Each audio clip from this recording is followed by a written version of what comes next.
कह रहे थे बस बिहार शिफ्ट करा दीजिए, बिहार पहुंचा दो। जिस बिहार के लिए मैंने इतना किया, आज मिलने के लिए, मतलब जो आदमी हमेशा समाज में रहता था, एक बार सड़क पे उतर जाता था तो कम से कम 2000-4000 लोग सिर्फ सेल्फी लेने के लिए खड़े हो जाते थे। आज वो आदमी मिलने के लिए मोहताज है कि मेरे से कोई मिलने आए, मेरे पास कोई आए। जब वो सीन मेरे दिमाग में आता है ना, रोंगटे खड़े हो जाते हैं। कह रहे थे कोई नहीं आता है, बस यही इंतजार करता रहता हूँ कि कोई आ जाए। जाना मत, घर मत जाना, अभी अगले हफ्ते मिल के जाना भाई। मैं इतना बड़ा हो गया ना, मैंने मनीष भैया को रोते हुए देखा ही नहीं है। उस आदमी को कभी हमने आंख से आंसू गिरते हुए देखा ही नहीं है, और उस आदमी का आंख का आंसू बंद ही नहीं हो रहा था।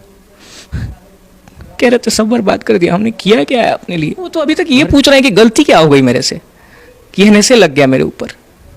कितनी बड़ी गलती कर दी है कि एनएसए मेरे ऊपर लग गया। वो तो अभी यही पूछ रहे थे कि सुप्रीम कोर्ट में भी जज ने मना कर दिया। खाने के बारे में क्या बताऊं, मुझे तो कह रहे थे कि बताना मत किसी को। हफ्ते में 2 दिन तक खाना नहीं खाते हैं। कह रहे थे कि सिर्फ चावल मिलता है जेल मेन्यू में, चावल और सांभर। बस उनके मुंह से यही आ रहा था कि सब बर्बाद कर दिया मैंने, घर के लिए कुछ नहीं किया है मैंने। जिस माँ बाप ने मेरे लिए इतना कुछ किया, मैं उनके लिए कुछ नहीं कर पाया।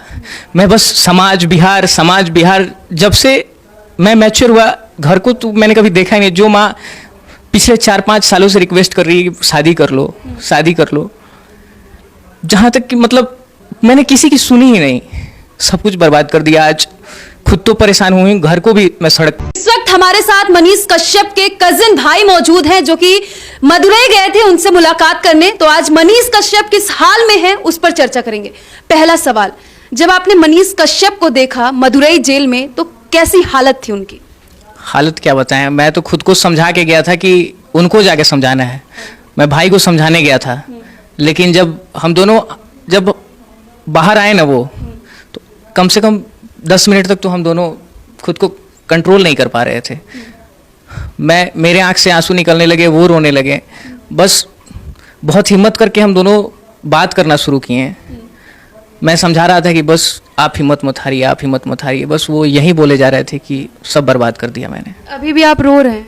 सब बर्बाद कर दिया मैंने। बस मैं उनको कह रहा था कि भैया बहुत लोगों पे एनएसए लगा है, सरवाइव कर लेंगे, बस आप हौसला नहीं हारिए, हम लोग सब देख लेंगे। बस उनके मुंह से यही आ रहा था कि सब बर्बाद कर दिया मैंने, घर के लिए कुछ नहीं किया है मैंने। जिस माँ बाप ने मेरे लिए इतना कुछ किया, मैं उनके लिए कुछ नहीं कर पाया। मैं बस समाज बिहार। जब से मैं मैच्योर हुआ, घर को तो मैंने कभी देखा ही नहीं। जो माँ पिछले 4-5 सालों से रिक्वेस्ट कर रही है कि शादी कर लो, जहाँ तक कि मतलब मैंने किसी की सुनी ही नहीं, सब कुछ बर्बाद कर दिया। आज खुद तो परेशान हुई, घर को भी मैं सड़क पे ला दिया। पहली बार की मुलाकात में तो कुछ बात ही नहीं हो पाई हमारी। बस कह रहे थे गौरव जाना मत। आप अभी भी क्यों रो रहे हैं? बस जब वो सीन मेरे दिमाग में आता है ना, रोंगटे खड़े हो जाते हैं। कह रहे थे कोई नहीं आता है, बस यही इंतजार करता रहता हूँ कि कोई आ जाए। जाना मत, घर मत जाना, अभी अगले हफ्ते मिल के जाना भाई। जो आदमी मतलब घर परिवार के बारे में सोचा ही नहीं है कभी, न कभी माँ के बारे में सोचा है, न बाप के बारे में, न अपने परिवार के बारे में सोचा है। आज उस आदमी की स्थिति क्या है, मैं खाने के बारे में क्या बताऊं। मुझे तो कह रहे थे कि बताना मत किसी को। हफ्ते में 2 दिन तक खाना नहीं खाते हैं। कह रहे थे कि सिर्फ चावल मिलता है जेल मेन्यू में, चावल और सांभर के नाम पे कह रहे थे सिर्फ पानी होता है। गौरव, कैंटीन से 2 रोटी लेके आता हूँ, एक समय खाना खाता हूँ। और हम लोग जो वहीं पहले तो कोई मिलने भी नहीं जाता था, अब कह रहे थे कि बस वही इंतजार लगा रहता है कि हफ्ते में 1 दिन 2 दिन जो भी आएगा, बस उसी आस में समय काट रहे हैं वो। मतलब आप कितनी बार उनसे अभी तक मिल चुके हैं? मैं ट्यूसडे को मिला, फिर वेडनेसडे को गया। वेडनेसडे को नहीं भेंट कर पाया मैं, तो ट्यूसडे और थर्सडे मिल पाते हैं लोग। तो ट्यूसडे गया था और फिर थर्सडे गया था। थर्सडे तो खुद को बहुत मजबूत करके गया था, बहुत समझाया भाई को कि सब सही हो जाएगा, ऐसा कोई कुछ नहीं है कि सब कुछ बर्बाद नहीं हुआ है, सब सही हो जाएगा। वो इतने परेशान क्यों है, क्या बोल रहे थे बार बार? बस यही कह रहे थे मैंने गलती क्या कर दिया है। मैं उनको समझा रहा था कि बहुतों पे एनएसए लगा है।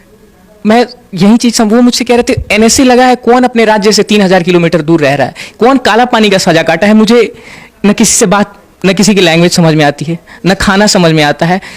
मैं काट लूंगा, एनएसए भी मैं काट लूंगा, मैं रह लूंगा, लेकिन यहाँ न कोई बात करने के लिए है, न खाने की प्रॉब्लम है। तो इतना काला पानी का सजा कौन काटा है? अभी तक किसी, जितने लोगों पे एनएसए लगा है, ऐसी सजा किसी को नहीं हुई है। कह रहे थे बस बिहार शिफ्ट करा दीजिए, बिहार पहुंचा दो। जिस बिहार के लिए मैंने इतना किया, आज मिलने के लिए मतलब जो आदमी हमेशा समाज में ही रहता था, एक बार सड़क पे उतर जाता था तो कम से कम 2000-4000 लोग सिर्फ सेल्फी लेने के लिए खड़े हो जाते थे। आज वो आदमी मिलने के लिए मोहताज है कि मेरे से कोई मिलने आए, मेरे पास कोई आए। कह रहे थे कि केस सुप्रीम कोर्ट में केस था, सब खत्म हो गया होगा, पैसा कहाँ से आ रहा है। हम बोले भैया टेंशन मत लीजिए, हम लोग सब बेच के लगा देंगे। ज़्यादा दिक्कत होगा, आप जिसके लिए लड़े हैं ना, बिहार आपके साथ खड़ा है, क्राउड फंडिंग करेंगे। क्राउड फंडिंग की बात मैंने की तो कह रहे हैं ये कभी मत करना, लोग छोड़ देना हमको ऐसे ही, और फिर दोबारा वहाँ मत जाना, हाथ मत फैलाना लोग।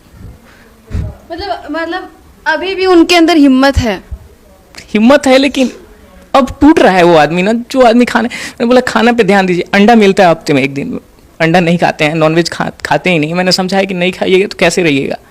कह रहे कैसे हो गए हैं वो, मतलब अभी उनकी जनता एक बार जानने को इच्छुक है कि मनीष कश्यप किस हाल में, आपने वो बता दिया, कैसे हो गए हैं वो अभी? एकदम दुबले हो गए हैं, एकदम दुबले हो गए। मैं बोला नहीं खाइएगा तो कैसे रहिएगा। कह रहे थे कि ज़्यादा खा लूंगा ना तो रात को नींद नहीं आएगी, रात को मेरी आँख खुल जाएगी, ज़बरदस्ती सो जाता हूँ, इसीलिए नहीं खाता हूँ। दिन में एक बार खाता हूँ, हफ्ते में 2 दिन तो फास्ट करते हैं, क्योंकि वहाँ की खाना समझ में नहीं आता है। अच्छा, उनको बाहर निकलने दिया जाता है कि नहीं? नहीं, बाहर नहीं निकलने दिया जाता। उनको एक स्पेशल सेल मिला है, स्पेशल सेल में है, उनको वार्ड की तरफ भी नहीं जाने दिया जाता है। एक छोटा सा रूम है, उसी के अंदर उनको सेफ रहना है, कहीं बाहर नहीं निकलने दिया जाता है उनको। मतलब कभी भी बाहर उनको नहीं निकलने दिया? जब भी मिलने आते हैं कोई, हफ्ते में 2 दिन मिलने दिया जाता है, बस वही मिलने आते हैं। बाकी कह रहे थे कि उंगली पे बस यही गिनता हूँ कि ट्यूसडे और थर्सडे, कब ट्यूसडे आएगा कब थर्सडे आएगा, यानी कि कब कोई मिलने आएगा। पहले तो मिलने भी कोई नहीं जाता था। जो आदमी हमेशा समाज में रहा है, आज उससे वो मिलने के लिए लोगों से तड़प रहा है, आज उसके साथ कोई खड़ा नहीं है। मैंने समझाया कि भैया पूरा बिहार खड़ा है आपके लिए, पूरा बिहार खड़ा है। लेकिन अच्छा, मतलब वो हमेशा बिहार वालों के लिए इतना किए हैं, लड़ते रहे हैं, तो आज भी कोई मिलने भी नहीं जा रहा है, तो इस चीज़ को आप कैसे देखते हैं एक भाई होने के नाते? बहुत बुरा लगता है। परिवार के बारे में कभी सोचा ही नहीं है, वो तो बस यही कहते रह गए कि परिवार के बारे में सोचा ही नहीं कभी मैंने। माँ कैसी है, माँ दिन भर रोती रहती होंगी, कुछ नहीं किया उन लोगों के लिए, ना शादी किया, ना कभी मेरी कमाई से उनको कुछ हुआ, कुछ नहीं किया, ना माँ के लिए किया, ना भाई के लिए किया, ना किसी परिवार के लिए कभी कुछ किया ही नहीं। परिवार के बारे में हफ्ते में बात भी नहीं करते थे। मम्मी 2-2 हफ्ते तक कॉल करते रह जाती थी, बात तक नहीं करते थे। और आज परिवार के अलावा कोई नहीं है खड़ा, कोई एक सिंगल पीस आदमी नहीं है जिस पे आदमी आंख बंद करके भरोसा कर सके, हाँ ये आदमी कर रहा है। तमिलनाडु में इतनी परेशानी, मैं सोच रहा था कि मुझे जब बाहर इतनी परेशानी हो रही थी, मैं गया, मेरे पास रिकॉर्डिंग है, 10-10 कैब किए मैंने, कैब बार कैंसिल हो जा रहा था, क्योंकि मैं इंग्लिश हिंदी जानता था, तमिल जानता ही नहीं था। मैं दे दूंगा रिकॉर्डिंग, आप लोग चला लीजिएगा। मुझे जब बाहर इतनी परेशानी हो रही थी तो फिर अंदर वो कैसे रह रहे होंगे। तो आपका भाई आज इस सिचुएशन में है और कोई भी ना पूछने वाला है ना जाके मिल रहा है, तो ऐसे लोगों को क्या बोलिएगा? यानी कि तो वही बात हो गई कि जब आप सुख में है तो सब लोग हैं, जब आप दुख में है तो कोई नहीं है। लोगों पे मैं कुछ नहीं कहना चाहूँगा, लोगों के बारे में कुछ नहीं कहना चाहूँगा। हम लोग हैं, जितना हो सकेगा उतना करेंगे। सोचिए वो आदमी टूट गया है, अंदर से टूट रहे हैं। उनको मैंने लास्ट तक मैं बोल गया भैया 2 से 3 महीना बस। कह रहे थे 2 से 3 महीने में नहीं, पता नहीं मैंने गलती क्या की है। मुझे वो तो अभी तक ये पूछ रहे हैं कि गलती क्या हो गई मेरे से कि एनएसए लग गया मेरे ऊपर, कितनी बड़ी गलती कर दी है कि एनएसए मेरे ऊपर लग गया है। वो तो अभी यही पूछ रहे थे कि सुप्रीम कोर्ट में भी जज ने मना कर दिया। मतलब उनको भरोसा नहीं हो रहा है जिस तरीके से उनके साथ ऐसी चीजें हो रही है, बिल्कुल भरोसा नहीं कर पा रहे हैं। हम लोग बहुत हिम्मत देने का कोशिश कर रहे हैं, हमेशा परिवार से कोई ना कोई कोशिश करते रहता है बाहर ट्यूसडे थर्सडे चला जाए। कह रहे थे कि ट्यूसडे का इंतजार होता है, ट्यूसडे बीत जाता है, वेडनेसडे के बाद थर्सडे, थर्सडे के बाद तो मैं संडे को तो मैं ऐसे ही बस उंगली पे जोड़ता हूँ कि बस थर्सडे। कह रहे थे कि 10 बजे के पहले आप लोग आ जाइएगा। जब 10 बज जाता है ना, कोई नहीं आता है, तो मैं बेचैन हो जाता हूँ, लगता है कि अब लेट हो गया, कुछ हो गया, यहाँ इन लोग को परेशानी है, नहीं आ पा रहा है लोग, तो बेचैन हो जाते हैं, व्याकुल हो जाते हैं। वो जनता जानना चाहती है सलाखों के पीछे वो हैं, लेकिन उन सलाखों के पीछे आखिर वो बैठ कैसे रहे हैं, रह कैसे रहे हैं, सो कैसे रहे हैं? एक छोटा सा कमरा है, एक अलग सेल बनाया गया है, एक बहुत पुराना पंखा है जो बहुत धीरे धीरे चलता है, और इतनी गर्मी में और जमीन पे सोते हैं, जमीन पे सोते हैं 24 घंटे उसी रूम में। 10 बाई 10 के कमरे से भी छोटा एक सेल, उसी में बस टहलना है, उसी में रहना है पूरे दिन।